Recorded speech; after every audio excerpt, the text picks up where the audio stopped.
अरे भाई मेरे वकीली कार में बिंडे भी रखा, लठ मारन खातिर भी तैयार। हाँ घर के तड़के उठ दी, घूम के आवा, 3 किलो दूध ताता करी पाओ, किसाना खातर कूद के मारन खातिर तैयार। हाँ प्रशासन यह बात समझ लो, दिमाग में बैठा लो यह बात। बहुत लंबी चौड़ी बात ना करते हुए मैं सबसे पहले तो मातृशक्ति को और बुजुर्गों को, दोस्तों को इस बात के लिए बधाई देना चाहता हूं जो कल का प्रकरण था। पहलवान जी यहाँ बैठे, प्रधान जी, आजाद भाई, मंच संचालक महोदय, आप लोगों का देखा फेसबुक पे, हम भी भागे पहुंचे आपके उसमें शामिल हुए। आप लोग बधाई के पात्र, और बधाई के पात्र क्या जो लोग जो कौमें मौत से पंजा लड़ाना सीख जाती हैं, मुझे लगता है कि विश्व का इतिहास उठा के देख लीजिए, उनको कोई हरा नहीं सकता। इसलिए जीत आपकी निश्चित होगी। और आपके इस धरने के माध्यम से मैं उस महापुरुष को 2 शब्द में उनके बारे में जरूर कहूंगा कि 26 जनवरी के प्रकरण के बाद जब किसान आंदोलन बिल्कुल मायूस हो चुका था, किन्हीं तंजीमों के कारण 150-200 आदमी गाजीपुर बॉर्डर पे हम गए, तो मेरे साथियों ने बताया कि 150-200 आदमी रह गए थे और लोनी के विधायक ने बदमाशों को लेके वहां पे बुजुर्गों को मारना शुरू किया। चौधरी राकेश टिकैत की आंखों से 2 बूंद पानी निकला। उन आंखों के पानी को बूंद आंसू ना समझ के दिवंगत किसान नेता चौधरी अजीत सिंह ने, क्योंकि ये मंच किसानों का है लेकिन मैं उस महापुरुष का नाम जरूर लेना चाहता हूं, 1 घंटे में अपने कैडर को वहां भेज दिया। वो भगवान को आज प्यारे हो गए। मैं उनकी शहादत को भी सलाम करना चाहता हूं, क्योंकि उसकी शहादत वो किसानों की आन बान और शान थे। उनकी शहादत सरकार की गलत नीतियों के कारण हुई थी। कोविड, मैं आपसे एक और हाथ जोड़ के मैं निवेदन करना चाहता हूं, मातृशक्ति से भी, बुजुर्गों से भी, आपका डीएनए बहुत मजबूत है। आप चाय पीते हैं, दूध पीते हैं, लस्सी पीते हैं, घी खाते हैं, कोरोना आपका कुछ नहीं बिगाड़ेगा।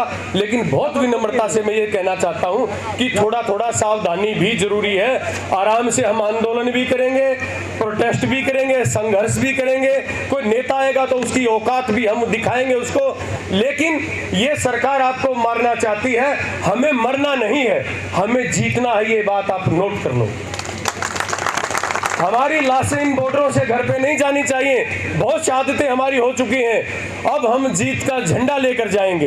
तो इस करके थोड़ा प्रिकॉशन, थोड़ी सावधानी भी आपको अपनानी पड़ेगी, वो बहुत जरूरी है। 400 से ज्यादा हमारी शहादतें हो चुकी हैं, इतने लोग शहीद हो चुके हैं, और मोदी खुशफहमी में बैठा है, खट्टर खुशफहमी में बैठा है, और आपका उचाना का विधायक बहुत खुशी से, वो तो हमारी मौतों का जश्न मना रहे हैं वो लोग। आज मैं यहाँ तक आया हूँ, आप तक हम पहुँचते हैं, आते हैं तो 20 जगह पुलिस के साथी हमें टोकते हैं, लेकिन दुष्यंत यहाँ पे आता है, जज्जर में धनखड़ धरना देता है। पहली बार कोई हिंदुस्तान के इतिहास में, पहली बार कोई ऐसी राजनीतिक पार्टी, मैंने इतनी बेशर्म राजनीतिक पार्टी मैंने नहीं देखी जो भारतीय जनता पार्टी देखी है। बंगाल में 10 साथी जो उन्होंने शायद मरवा दिए हों, उनकी मौत के लिए पूरे हिंदुस्तान में धरना दे रहे। कोरोना नहीं फैलता। खटकड़ में किसान मातृशक्ति इकट्ठा होके केवल सरकार से गुहार कर रहे हैं कि तेरी संजीवनी बूटी हमें नहीं चाहिए, केवल हमें जिंदा रहने दे। वो जिंदा रहने की बात करते हैं तो यहाँ कोरोना फैलता है।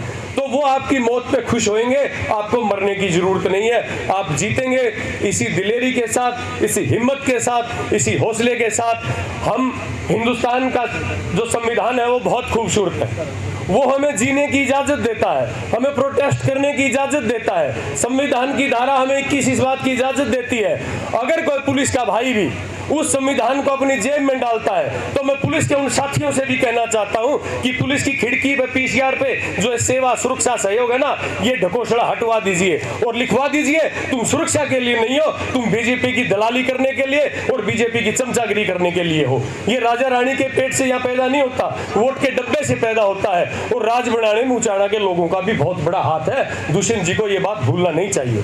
लंबी चौड़ी बात ना करते हुए मैं आपसे पुनः ये कहना चाहूंगा कि आप इसी प्रकार से दिलेरी से डटे रहिए और छाती ठोक के कहते हैं कि हर तरीके से हम किसानों के साथ हैं। किसानों के साथ क्या है, किसान के बच्चे, किसान के भाई हैं। जिस भी किसान साथी को किसी प्रकार की भी कोई जरूरत पड़े 24 आवर, जैसे रमेश जी ने कहा, हमारी पूरी टीम आपकी कोविड के लिए भी आपके लिए तत्पर है। और भाई कोई किसी किसान की गर्दन पे किसी किसान की पगड़ी उछालने की बात करे और गलती से या बिना गलती से किसान भी अपना उसको प्रतिकार उसका करता और मुकदमा सरकार किसान के ऊपर बनाती है, तो हम आपके भाई, आपके बच्चे हैं, आपके साथ खड़े हैं।